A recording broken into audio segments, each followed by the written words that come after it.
कथा नहीं है केवल इच्छाओं के संघर्ष, नहीं है केवल महत्वाकांक्षाओं से जन्म लेने वाले भयावह रक्तपात। ये कथा है इच्छाओं के गर्भ से उदित होते हुए ज्ञान।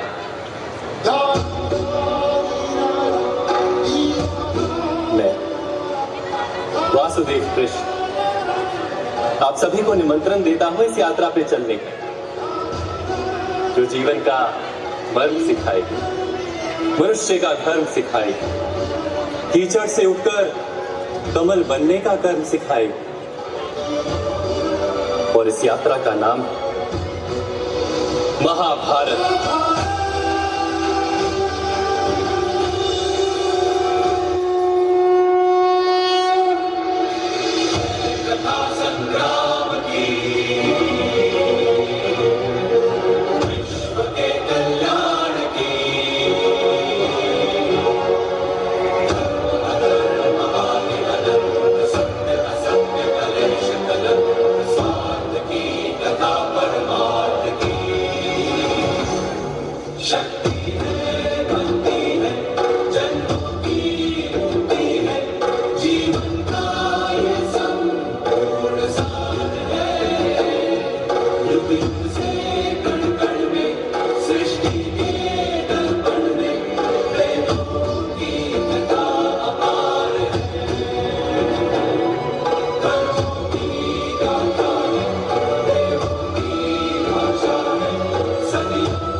राज्यसभा में अपमानित हुई औरत, एक स्त्री की गरिमा हुई आहत और आरंभ हो गया काल चक्र का सबसे प्रचंड युद्ध, महाभारत।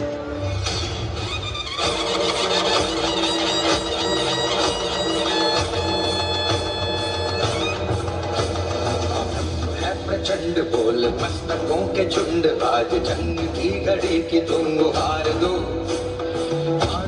शान या की जान का उदान, आज एक धनुष के बाण पे उतार दो। आरंभ है प्रचंड बोल मस्तकों के झुंड, आज जंग की घड़ी की तुम गुहार दो। आन शान या की जान का उदान, आज एक धनुष के बाण पे उतार दो। आरंभ है प्रचंड। कौन हो तुम बालक? तेरे सामने तीरों की ये दीवार खड़ी करने का सामर्थ्य और साहस कहां से पाया है? मैं पांडु पुत्र अर्जुन तथा यादव कन्या सुभद्रा का पुत्र अभिमन्यु हूँ। बाबा श्री कृष्ण की गोद में खेला हूँ मैं, और आज मृत्यु की गोद में खेलने के लिए रणभूमि में उपस्थित हूँ।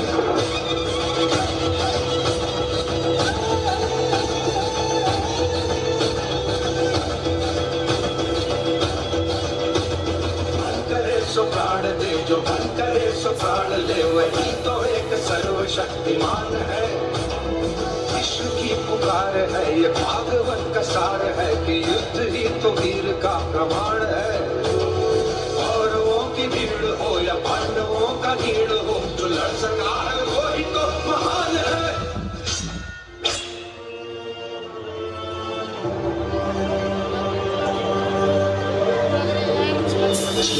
हवस नहीं, किसी पे कोई वश नहीं, क्या जिंदगी है ठोकरों पे मार दो।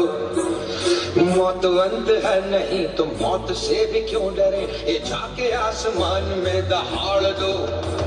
आरंभ है प्रचंड बोले मस्तकों के झुंड, आज जंग की घड़ी की तुम गुहार दो। मान शान या की जान का उदान, आज एक धनुष के बाण में उतार दो।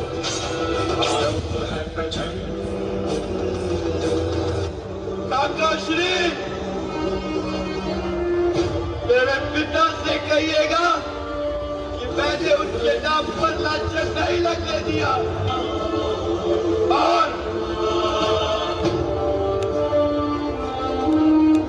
मेरी माता से कहिएगा कि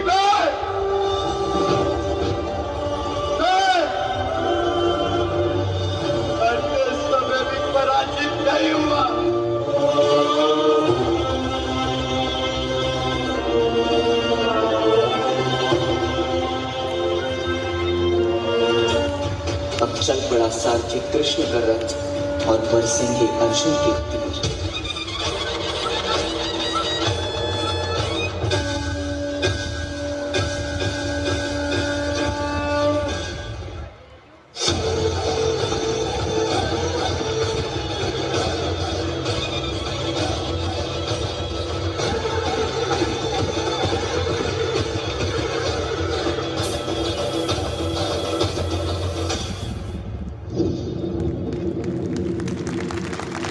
मेरे भाई मेरे शत्रु बनकर सामने खड़े हैं और गुरु द्रोण पितामह मेरे पूजनीय और बड़े हैं।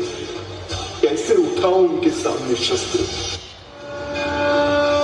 पाप यदि ना बढ़ता तो ये युद्ध कदाचित ना होता।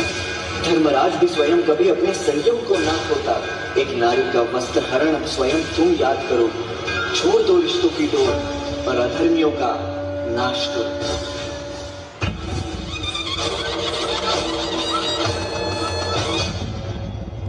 आरंभ है प्रचंड, आरंभ है प्रचंड, बोल मस्तकों के झुंड, आज जंग की घड़ी की तुम गुहार तुम। मान शान या की जान का उतार, आज एक धनुष के बाण पे उतार दो।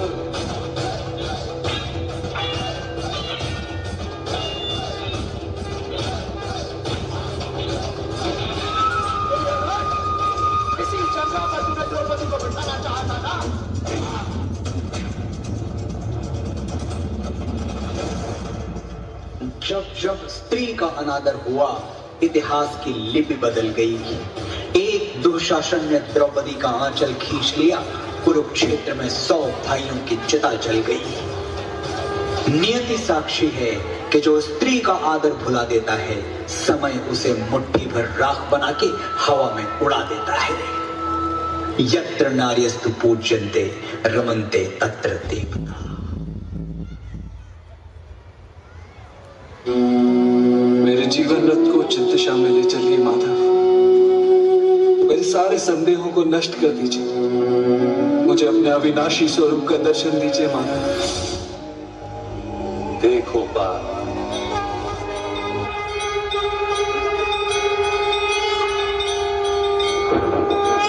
धर्माण परित्यज मामे शरणम व्रज।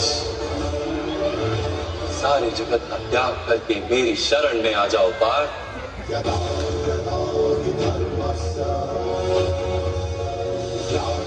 मैं ही संसार हूं, मैं संसार का प्रत्येक कण हूं। मैं ही सूर्य हूं और मैं ही चंद्र हूं।